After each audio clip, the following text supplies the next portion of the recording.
Romanos 8:14 dice, porque todos los que son guiados por el Espíritu de Dios, estos son hijos de Dios. Una de las finalidades de la mercadotecnia es colocar sus productos en un mercado de gentes con necesidades y deseos diversos, por lo cual ellos lo primero que hacen es hacer una propaganda atractiva, hacen un atractivo modelo del producto para provocar el sentido de curiosidad en las personas, y una vez que tengan la atención de la persona, los llevan a su terreno y pueden explotar esa necesidad innata que hay en cada ser humano, esa necesidad de querer tener, de querer ser, de querer poseer cosas, de querer lucir, y que bíblicamente esto se conoce como vanidad. Y eso es precisamente lo que hace la mercadotecnia, convierte el producto en algo atractivo, llame la atención. Y esta misma estrategia también es aplicada en el campo religioso por líderes que con la intención de atraer personas le colocan nombres muy atractivos a sus congregaciones. Pero la realidad es que no siempre las congregaciones hacen honor a esos nombres que poseen, a esos nombres que le colocan. Y yo quiero aclarar de antemano que yo no estoy atacando eso de colocar nombre a las congregaciones, porque uno tiene un hijo y le pone un nombre. Eso es identidad. Eso es legal, pues, delante de Dios. Quiero exhortar más bien a que las personas hagan una realidad en sus vidas el nombre de la congregación a la cual pertenecen, a la cual asisten, a la cual pertenecen. El Señor Jesús no le entregó su iglesia a una persona, a un individuo particularmente, ni tampoco a una denominación, sino que Él entregó su iglesia en las manos del Espíritu Santo. Juan capítulo 14, versículo 26 dice, mas el Consolador, el Espíritu Santo, a quien el Padre enviará en mi nombre, Él os enseñará todas estas cosas y os recordará todo lo que yo os he dicho. Entonces, si la iglesia fue entregada en la mano del Espíritu Santo, si la iglesia de Jesucristo está dirigida por el Espíritu Santo, entonces, ¿cómo sería esa iglesia dirigida por el Espíritu Santo? Y el tema de hoy lo he intitulado La iglesia que dirige el Espíritu Santo. En Apocalipsis capítulo 2 y capítulo 3, el Señor Jesús le envió una carta a cada una de las iglesias de Asia Menor. Asia Menor es lo que hoy es Turquía. Y en cada una de esas cartas se revela la naturaleza de cada una de esas iglesias. Pero usted dirá, pero ¿qué tiene que ver eso con la iglesia del Señor hoy, en el año 2019, agosto 2019? En estas cartas tenemos que entender dos cosas. Primero, que estas 7 iglesias representan los 7 periodos de la iglesia desde que el Señor vino a la tierra por primera vez hasta que aparezca por segunda vez para establecer el milenio en la tierra. Y también que en cualquier parte del mundo, en cualquier época de la historia de la iglesia, estas tienen alguna o varias características de alguna de estas iglesias de Apocalipsis capítulo 2 y capítulo 3. ¿Qué quiero decir yo con esto? Que cada iglesia tiene alguna característica particular de alguna de estas 7 iglesias. Por eso quiero que vaya atendiendo. Y quiero resaltar de una manera breve y puntualmente la característica de cada una de estas iglesias de Apocalipsis. Por lo menos la iglesia de Éfeso. Éfeso significa deseable. Apocalipsis 2, 1 al 7. Esta es la iglesia que había dejado el primer amor.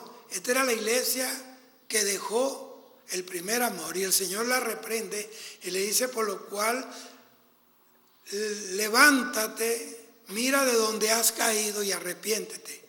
Una iglesia que perdió el primer amor a Dios está caída, tiene que arrepentirse. Apocalipsis 2:4. Está la iglesia de Esmirna. Esmirna significa mirra, significa amargura, también significa sufrimiento. Apocalipsis 2, versículos 8 al 11, aparece esta carta para esta iglesia. Esta es la iglesia de los presos, la iglesia que sufre persecuciones. Apocalipsis 2:10.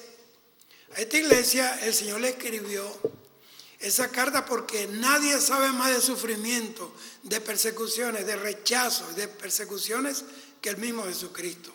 Y la iglesia de Esmirna precisamente estaba pasando o había pasado o pasaba por lo mismo que el Señor estaba pasando, persecuciones y rechazos. Isaías 53:3 habla de Jesús, dice que Él era despreciado y desechado entre los hombres, varón de dolores y experimentado en quebrantos, refiriéndose a los padecimientos de Cristo.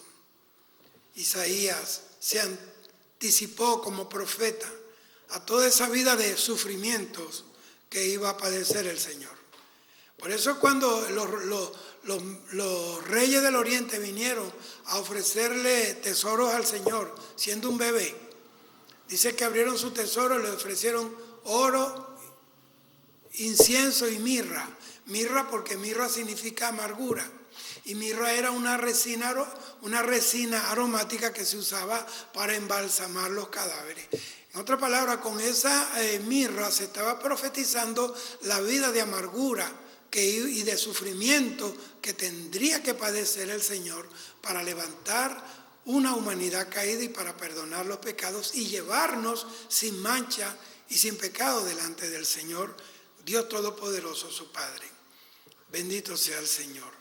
Entonces, esta es la iglesia, Esmirna, es la iglesia de los que sufren, de los que son echados a las cárceles, pero sabemos que no para siempre se trilla el trigo y el Señor sabe el momento en que la prueba termina.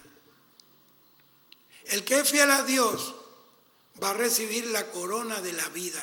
Apocalipsis 2:10 se la promete Dios a los creyentes de la iglesia de Esmirna. Dice: he aquí el diablo echará a alguno de vosotros en la cárcel. Fueron 10 años de persecución. Pero ¿para qué permitió Dios esa persecución? El Señor Jesucristo no encarcela a nadie. Él le permite al enemigo que algunos sean encarcelados para ser probados, no para ser destruidos. La iglesia de Pérgamo, Pérgamo significa altura, elevación. Apocalipsis 2, 12 al 17. Esta es la iglesia que necesitaba arrepentirse. Apocalipsis 2, 16. Esta era una iglesia impenitente, una iglesia que había perdido el temor a Dios. Esta Tiatira significa perfume, significa sacrificio perpetuo o sacrificio en el parto. Apocalipsis 2, 18 al 29. Esta es la iglesia, aquí en la iglesia de Tiatira. Allí tenían a Jezabel, que era una falsa profetisa. Tiatira es la iglesia mundana. Apocalipsis 2:20.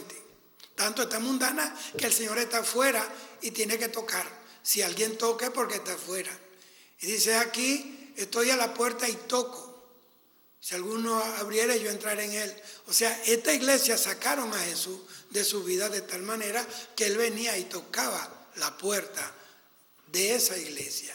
Esta es la iglesia que echa fuera al Señor, que desecha la sana doctrina. Esta es la iglesia que tiene un falso profeta o una falsa profecía y viven de esa falsedad en vez de vivir de la palabra del Señor. Entonces es una iglesia, la iglesia de Tiatira es una iglesia paganizada para la cual Dios había reservado a esa iglesia para la gran tribulación si no se arrepentía. Su amor, que estaba decayendo, era un amor decadente, dio lugar a un adulterio espiritual. Y la potencia o la potestad satánica que reinaba en esta iglesia se llamaba Jezabel, y dice la Biblia que seduce a los siervos de Dios a fornicar. De la iglesia que promueve la inmoralidad sexual, esa es la iglesia que aparece mujeres mal vestidas, bailando, remeneándose como el diablo y provocando que la carne se levante y que el Señor termine fuera de esa iglesia. Está la iglesia de Sardis. Sardis significa príncipe de alegría. También significan los que escaparon o los sobrevivientes. Apocalipsis 3, 1 al 6. Esta es la iglesia que se había quedado dormida. Esta era la iglesia que había apagado la llama del Espíritu, se había letargado. Apocalipsis 3, 2. Dios le exhorta que se durmió. Está la iglesia de Filadelfia. Filadelfia significa amor fraternal o amor de un hermano. Apocalipsis 3, versículos 7 al 13. Esta es la iglesia que había perseverado fielmente guardando la palabra de Dios. Apocalipsis 3, 10. Y está la iglesia de la Odisea. La Odisea significa el derecho de la gente. Apocalipsis 3, 14 al 22. Esta es la iglesia de la fe tibia. Apocalipsis 3, 16. Esta es la iglesia que predica riquezas, prosperidad, bienes materiales, comodidad, títulos. Apocalipsis 3, 17 lo dice, y que dice que de ninguna cosa tengo necesidad. Dice, tú dices yo soy rico y de nada tengo necesidad. Dice, de ninguna cosa tengo necesidad. O sea que ya no tenía necesidad de orar, de ayunar, de velar en santidad, ni de predicar la sana doctrina. La iglesia de la Odisea, esta iglesia moderna, no predica santidad, no hablan del rapto de la iglesia. Lo de ellos es puro materialismo, puro dinero, puro siembra, puro billete, y se olvidaron del rapto de la iglesia y de una vida que agrada a Dios. Gloria al Señor para siempre, gloria a Dios. Pero el Señor, en la carta que le envía a la iglesia de la Odisea, le dice 5 cosas que ella no quiere oír. Y tampoco le gusta que se lo digan. Jesús le dijo, y no sabes que tú eres un desventurado.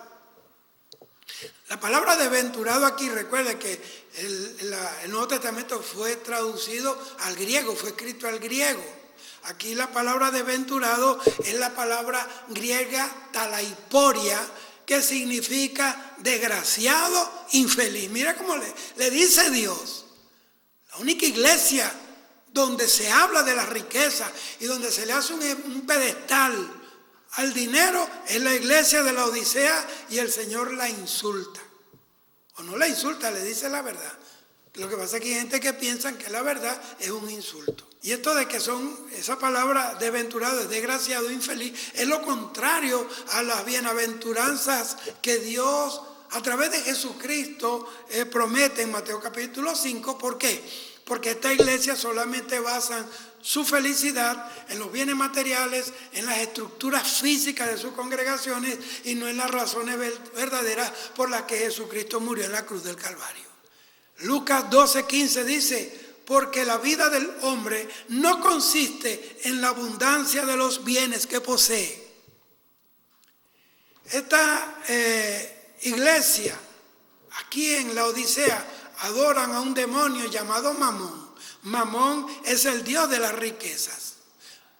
Mateo capítulo 6, versículo 24 dice, no podéis servir a Dios y a las riquezas. Ahora yo quiero decirle algo. La prosperidad material tiene que ir tomada de la mano de la prosperidad espiritual. Tercera de Juan 2 dice, amado, yo deseo que tú seas prosperado en todas las cosas y que tengas salud, así como prospera tu alma. Le dice, miserable, tú eres un miserable. ¿Qué es un miserable? Es un infeliz, pero además de eso, el término miserable se refiere a alguien que es un avaro, que es un egoísta y que no comparte lo que tiene con nadie. Ese es un miserable. Pobre. ¿Qué es un pobre? ¿Qué le quiso decir? Que no tenía la revelación espiritual. Por eso debían colocarse colirio en sus ojos para que vieran, porque estaban ciegos espiritualmente. Dice desnudo. ¿Qué es desnudo? Que la vileza, que la vergüenza de su desnudez por causa del pecado no ha sido cubierta. Apocalipsis 3:18. Entonces, vamos al tema. Como ya hablamos más o menos de las 7 iglesias por encimita, hablamos brevemente pero puntual de las 7 iglesias de Apocalipsis 2 y 3. Entonces, ¿cómo sería una iglesia que dirige el Espíritu Santo? ¿Qué la distinguiría de otras iglesias? Lo primero es que la iglesia que dirige el Espíritu Santo sería una iglesia sobrenatural. Hechos 2:43 dice, y sobrevino temor a toda persona, y muchas maravillas y señales eran hechas por los apóstoles. Lo que hace la diferencia entre una iglesia falsa de una iglesia verdadera de Cristo Jesús es precisamente el mover sobrenatural auténtico del Espíritu Santo de Dios. Lo sobrenatural es la marca de Dios, es la marca del Espíritu Santo, y por sus maravillas y por sus milagros los incrédulos son conducidos a creer en el Evangelio de Jesucristo. Esto no es una farsa, ni es un show de un circo, ni es un negocio, ni es un club social. El Evangelio es poder de Dios para salvación a todo aquel que cree, al judío primeramente y también al griego, al gentil, a nosotros. Hoy tenemos, amados, muchas congregaciones que adornan su fachada con un letrero o un rótulo más bien de carácter de mercado, que tratan de atraer a la persona seduciéndola por el nombre que le colocan esas congregaciones. Y no, como le dije, y no siempre esas congregaciones hacen honor al nombre. Por ejemplo, una iglesia que se llame Príncipe de Paz, pero lo menos que hay es paz ahí, donde los pastores no se hablan uno con otro, donde hay guerra y divisiones. Qué sé yo, una iglesia que se llame Dios es amor, y la gente que se congregan ahí son unos talibanes que ni al vecino tratan, que son gente que no tienen el corazón endurecido. Entonces es pura fachada, es puro rótulo bajo el cual esconden su verdadera naturaleza. Gloria al Señor, gloria al Señor. Entonces muchas de estas congregaciones a la vista del Señor son más bien como la iglesia de Sardis, a quien el Señor la llamó una iglesia muerta. Apocalipsis 3:1, ¿ve? Yo conozco tus obras, que tienes nombre de que vives, pero estás muerto. Eso lo dice Jesús, eso no lo digo yo. Eso está en la Biblia, Apocalipsis 3:1. Entonces, el Espíritu Santo es Dios. Y su iglesia entonces sería una iglesia de Dios. Una iglesia donde acontecen milagros. Hechos 2:43, repito, y muchas maravillas y señales eran hechas por los apóstoles. En la iglesia que dirige el Espíritu Santo ocurrirán entre muchos 4 milagros poderosos que son las bases para tener entrada al cielo. Primero, la salvación. El Espíritu Santo es el que convence, rompe cadenas. Segundo, la santificación. El Espíritu Santo nos santifica. Tercero, el bautismo del Espíritu Santo. Esta es una realidad, el bautismo del Espíritu Santo. Y cuarto, se vivirá la vida que agrada a Dios. O sea, se practicará lo que se predica. Habrá profundo amor en una iglesia que dirige el Espíritu Santo por la oración, por los ayunos, por el estudio de la palabra, y siempre buscará la llenura del Espíritu Santo. Gloria al Señor. Segundo, Una iglesia que dirige el Espíritu Santo será una iglesia evangelística. ¿Por qué? Porque el Espíritu Santo continuamente busca a los pecadores y los redarguye de pecado para guiarlos a la conversión a Cristo. Juan 16:8 dice, y cuando Él venga, convencerá al mundo de pecado, de justicia y de juicio. Por tanto, una iglesia que dirige el Espíritu Santo es una iglesia donde los pecadores son compungidos por el mismo Espíritu Santo y se convierten al Señor Jesucristo. Cuando Pedro predicó en el pórtico de Salomón, 5,000 varones estaban afuera llorando, compungidos, arrepentidos de corazón por haber rechazado a Jesús y por haber reconocido sus pecados, que el Espíritu Santo les redarguyó de pecado.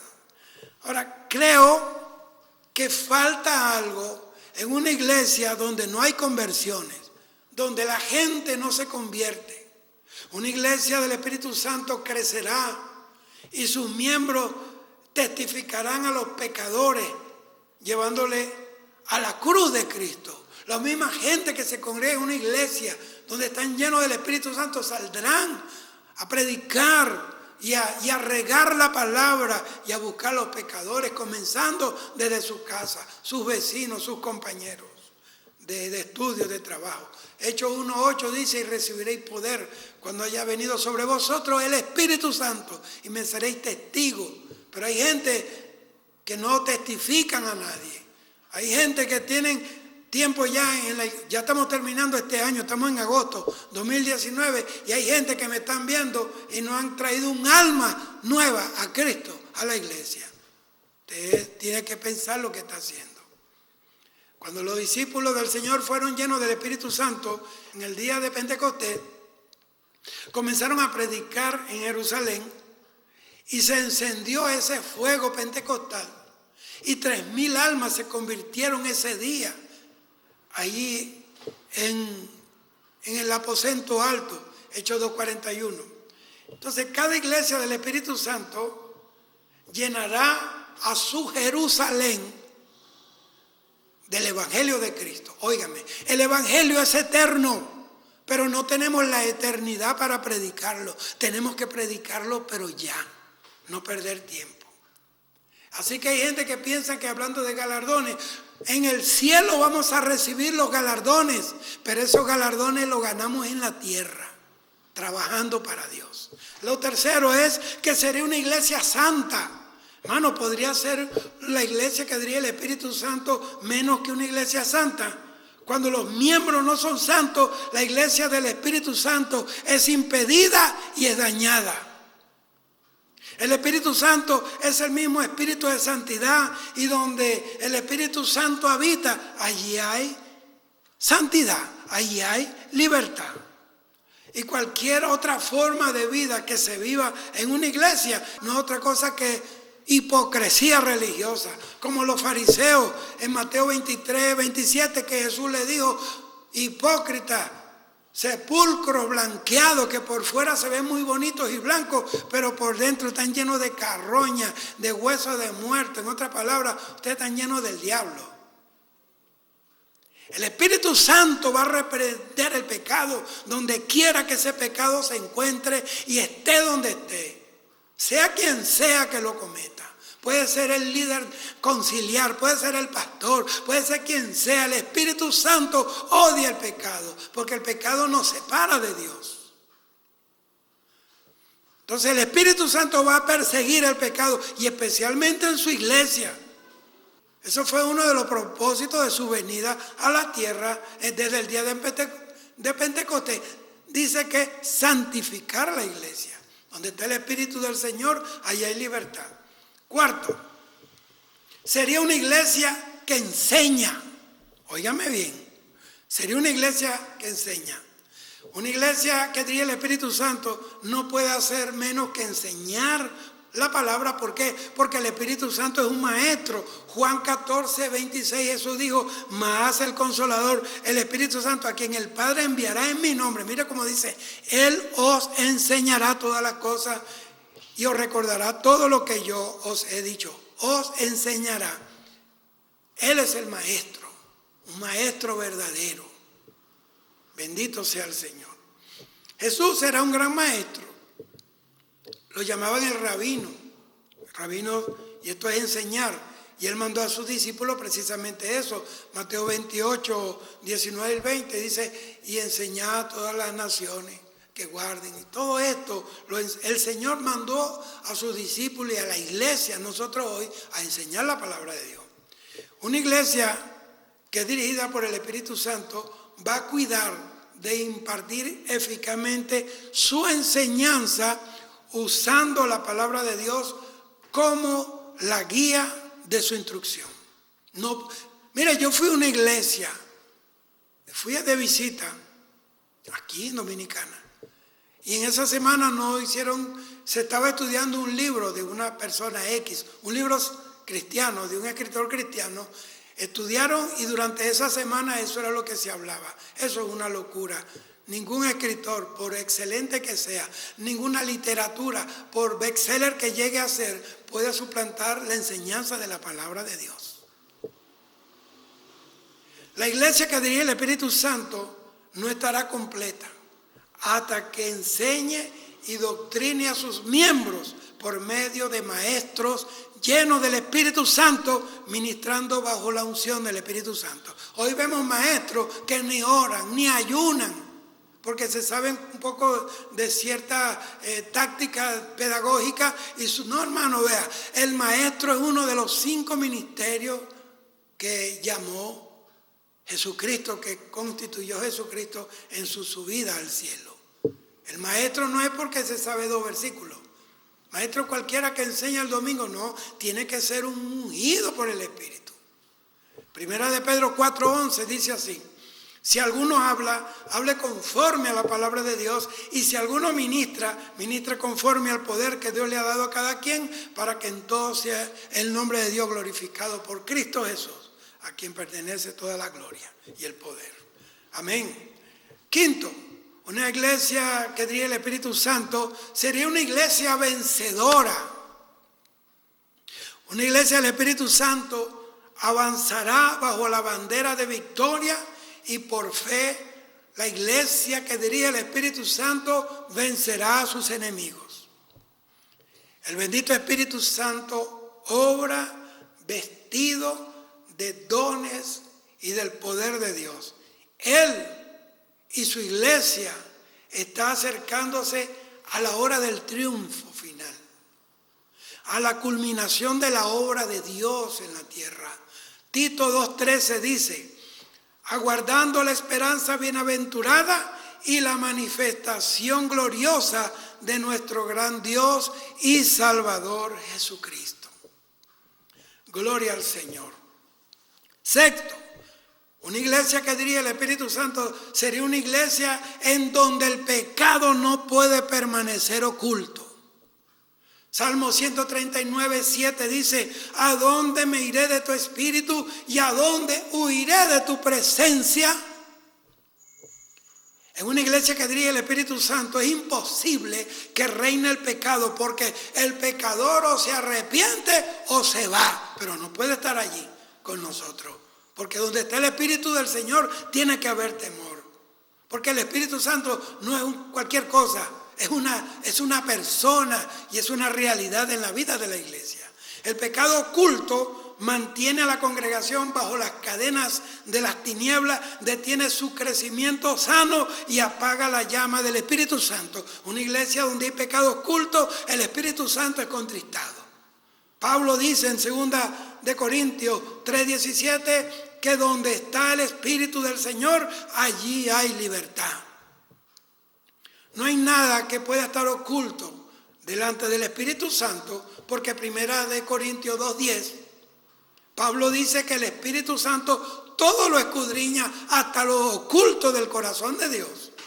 Esto queda bien claro en el libro de Hechos capítulo 5, con el caso de Ananías y Zafira, su mujer, a quienes luego de que el Espíritu Santo le descubriera su pecado de mentira a través del apóstol Pedro, dice que los mató por inicuos, los mató. Lea la Biblia, Hechos capítulo 5.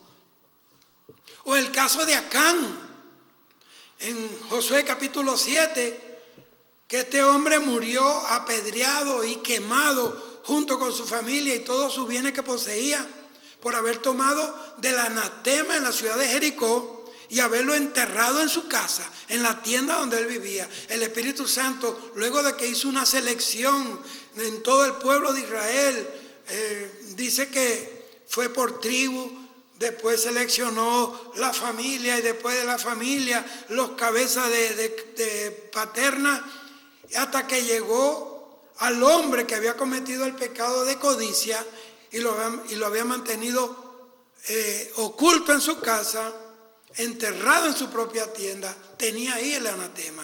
Esa es la lámpara de Jehová.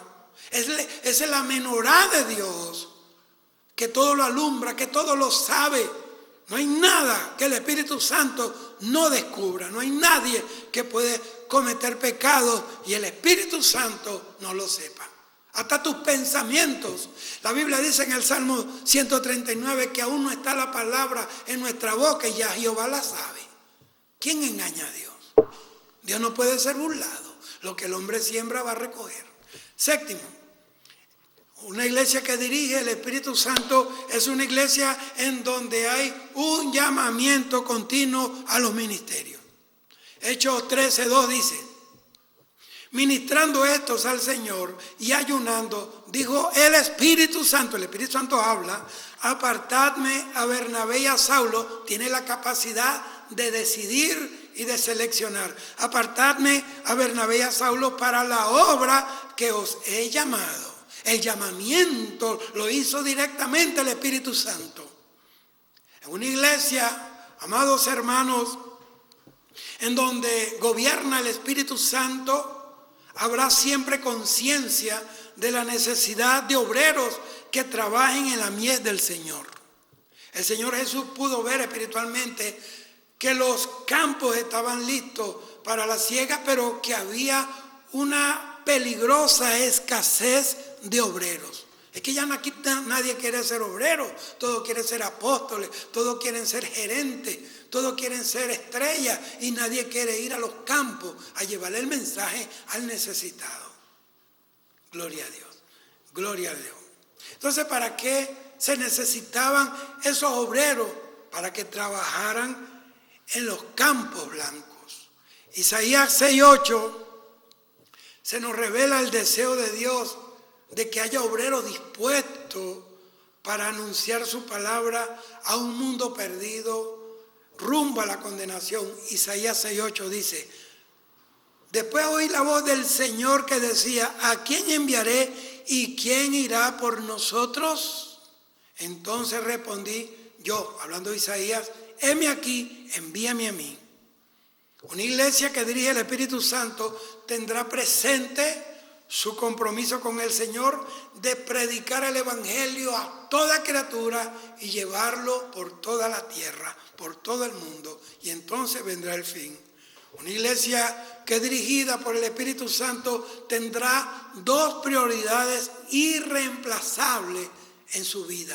Número 1, la visión evangelística, y número 2, la visión misionera. Una congregación, una organización, un concilio que no trabaja en el evangelismo ni en las misiones está muerta.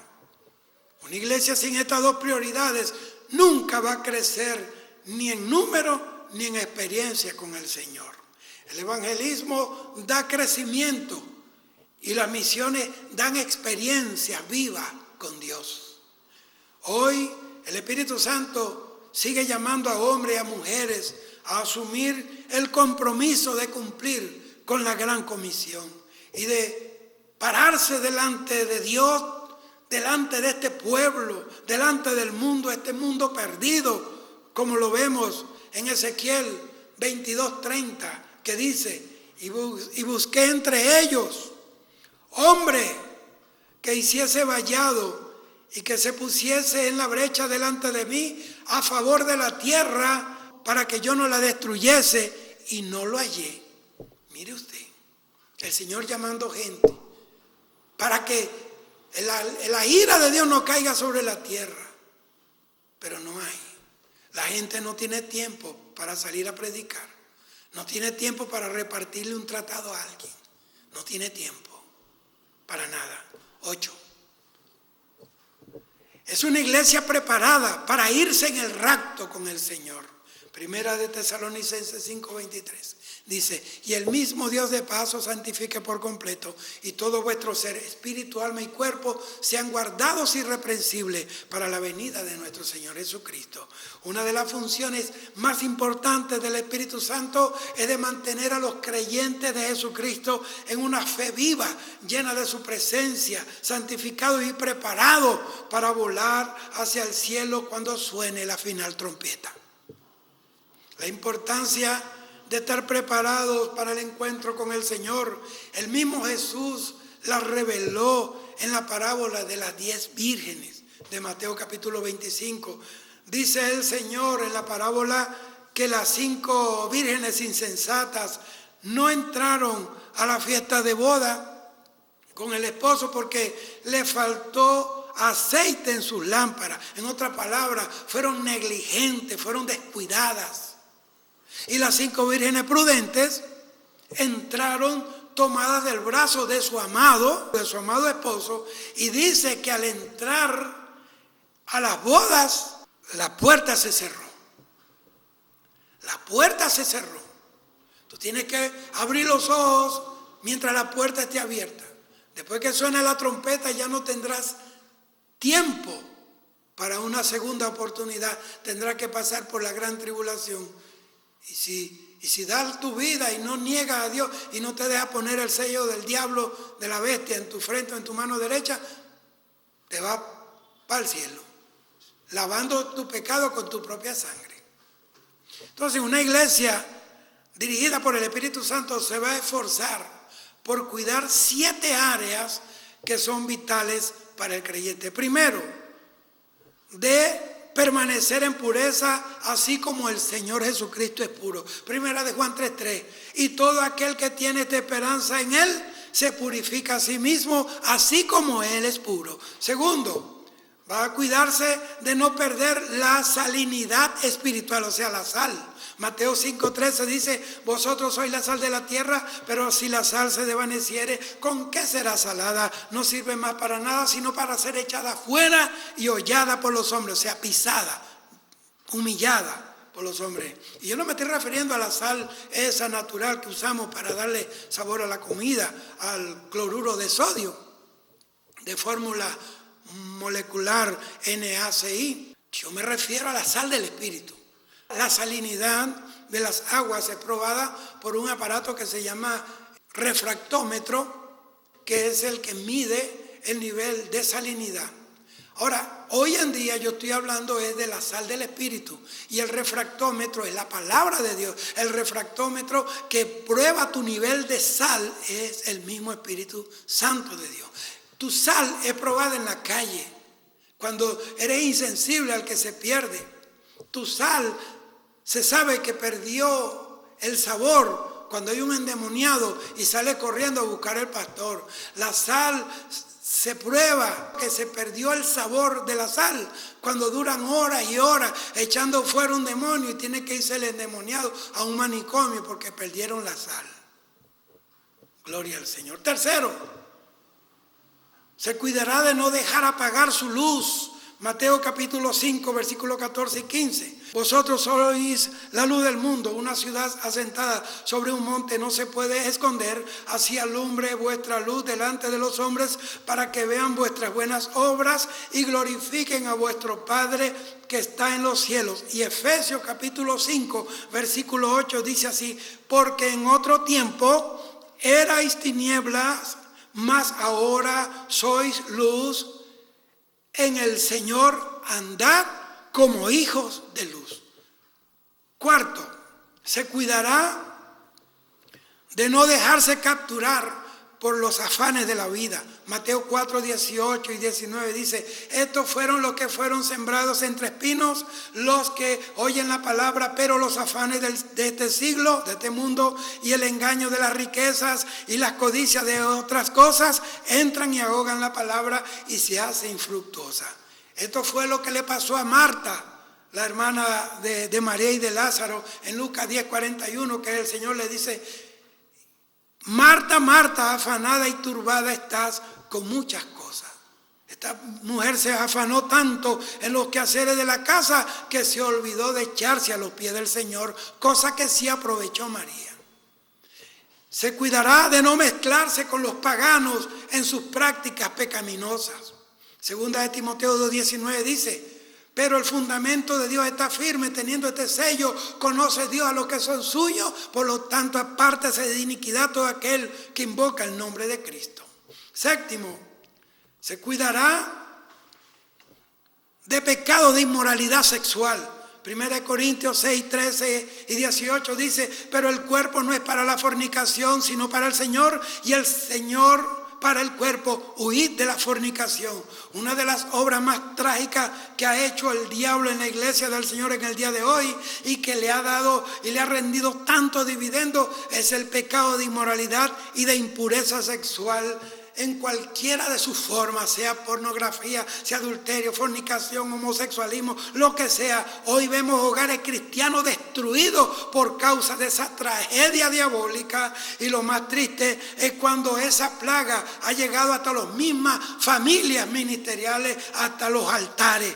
Vemos divorcios entre ministros que han abochornado a la iglesia del Señor. Cada vez que aparece un escándalo de naturaleza moral por la televisión, la imagen del Evangelio Santo de Jesucristo es desfigurada delante del mundo, y esto lo aprovechan los hijos del diablo, los enemigos de Dios, para atacar a la iglesia y para generalizar casos que son específicos, que son particularidades. Bendito sea el Señor, hechos por individuos inmorales que han sido débiles en la carne, y que por ser negligentes y por su descuido no se cuidaron, no se velaron y cayeron. Y eso trajo vergüenza al cuerpo de Cristo. Salmo 101:3 dice: no pondré delante de mis ojos cosa injusta.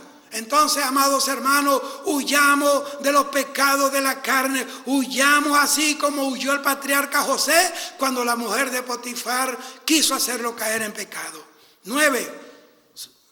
Es una iglesia donde se manifiestan los dones del Espíritu Santo. 1 Corintios 14, 1 al 12 habla de que debemos buscar y llenarnos de los dones del Espíritu Santo. Dice: seguid el amor y procurad los dones espirituales, así también vosotros, dice, que anheláis dones espirituales, procurad abundar en ellos para la edificación de la iglesia. Una iglesia donde se manifiestan los dones, la iglesia es edificada. Y 10, el último característica de una iglesia que dirige el Espíritu Santo es que es una iglesia en donde hay restauración de las vidas de los hombres. Ezequiel 34:16 dice: yo buscaré la perdida y haré volver la descarriada, vendaré la perniquebrada y fortaleceré la débil. El nombre con que el Señor Jesucristo identificó al Espíritu Santo, que vendría después de su ascensión a la diestra del Padre, es el Consolador. Y es porque Él es el encargado de ayudar a la iglesia de Cristo a soportar las adversidades de un mundo que está programado por la misma tiniebla para aborrecernos tanto a Jesús como a nosotros, sus seguidores. Jesús lo dijo en Juan 15:18: si el mundo os aborrece, sabed que a mí me ha aborrecido antes que a vosotros. Pablo nos advierte en 2 de Timoteo 3:12: y también todos los que quieran vivir piadosamente en Cristo Jesús padecerán persecución. Eso lo entendemos mejor cuando he dicho por la boca del mismo Señor Jesús, cuando dijo en Juan 7:7: no puede el mundo aborreceros a vosotros, mas a mí me aborrece, porque yo testifico de él que sus obras son malas. Entonces, cada persecución, cada batalla, cada lucha deja en el creyente heridas que solo el Espíritu Santo puede curar, y Él es el único que sabe cómo atender a un herido para restaurarlo, como el caso del hombre del mesón en la parábola del buen samaritano de Lucas capítulo 10, versículo 34. El buen samaritano representa al Señor Jesús, y el hombre que estaba en el mesón representa al Espíritu Santo. Ambos trabajan unidos en el cuidado de la iglesia del Señor. Y dice: Allí Lucas 10:34. Y acercándose, el buen samaritano vendó sus heridas y echándole aceite y vino, poniéndole en su cabalgadura, lo llevó al mesón y cuidó de él. Y dice, y al partir sacó 2 denarios y lo dio al mesonero y le dijo, cuidádmelo. Y todo lo que haga de más, yo lo pagaré cuando regrese. Hoy tenemos cantidades de creyentes que han sufrido heridas en el campo de batalla ministerial, en su vida privada, su vida familiar, matrimonial. Otros que han sido heridos en las mismas congregaciones y están muriendo internamente poco a poco, sentados en sus puestos de las congregaciones por 2 razones.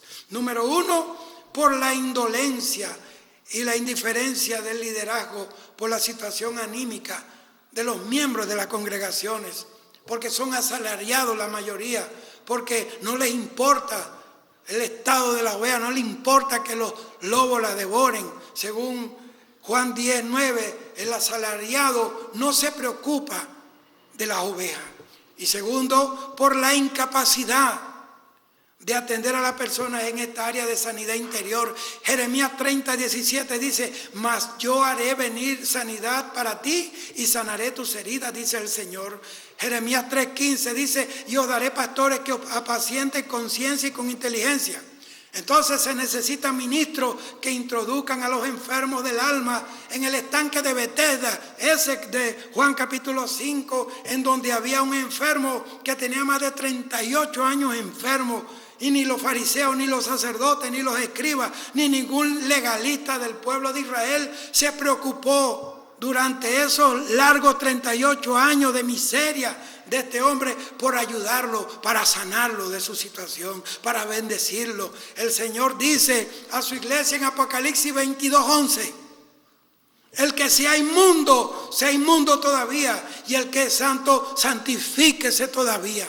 Este es el mensaje que he traído en esta hora, y por eso yo quiero que usted atienda, porque el Señor nos habla de la parábola del buen samaritano. El buen samaritano atendió a un herido, estaba en el suelo. Son pocas la gente que se preocupa por el que cayó, por el que se cayó espiritualmente. Dice que atendió sus heridas, dice que vendó sus heridas, dice que le echó aceite, le echó vino, atendió esas heridas de una manera antiséptica, lo supo hacer, sabía cómo aplicarle esos auxilios a un herido en el camino. Hoy en día vemos gente caída, arruinada, enferma, dolida, heridas dentro de las mismas congregaciones, llevando un sermón el domingo y el alma destruida, dirigiendo un servicio de oración y ellos destrozados. Necesitamos la unción del Espíritu Santo. Bendito sea Dios, que Dios traiga a la iglesia y capacite al ministerio para sanar heridas, para atender enfermos, personas que están muriendo espiritualmente, anímicamente, que ya van por inercia. Una cosa es andar por inercia y otra cosa es andar por impulso. Andan por inercia por el empuje, que ya vienen de la carrera, pero ya perdieron la gasolina. Y necesitamos gente que atiendan a los heridos. Bendito sea Dios. Quiero orar y quiero que este mensaje guárdelo en su corazón. Mi intención es que usted sea libre. Padre, en el nombre de Jesús, yo te pido que cada creyente y cada persona que no es creyente de tu palabra, o que no asiste a ninguna congregación, te pido que tú lo asistas, que tú lo ayudes, que tú sanes su vida, sana su alma, sana sus emociones, sana, Dios mío, su mente, su corazón, su hogar, su familia. Sana, Dios del cielo, su hogar, su matrimonio. Sánale, porque tú eres el sanador. Por tu llaga fuimos curados. Tú sanas en todas las áreas de la vida del ser humano, Padre. Te pido que sane la nación, sana al pueblo, sana al gobierno, sana a las autoridades, sana los ríos, sana la tierra, sana la cosecha, sana a los jóvenes, sana los matrimonios, sana a los ancianos, sana, Dios mío, todo lo que hace vida sobre esta tierra y bajo este cielo. En el nombre de Jesús, por el poder de tu palabra, te bendecimos, Señor. Amén y amén. Gracias, Espíritu Santo. Bueno, amados hermanos, amigos, será hasta el próximo programa, Restaurando el Altar de Dios, presentado por el Ministerio Cetro de Dios Internacional. Dios te bendiga.